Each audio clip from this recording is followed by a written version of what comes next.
Now there is a viewer who did send us this video. Listen very closely. About 5 seconds in, you can hear that sonic boom.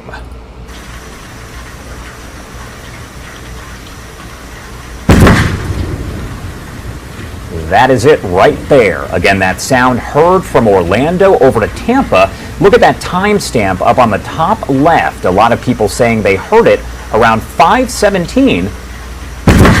There it goes again. And this is a camera from the backyard in East Orlando of Matthew H., who on Twitter.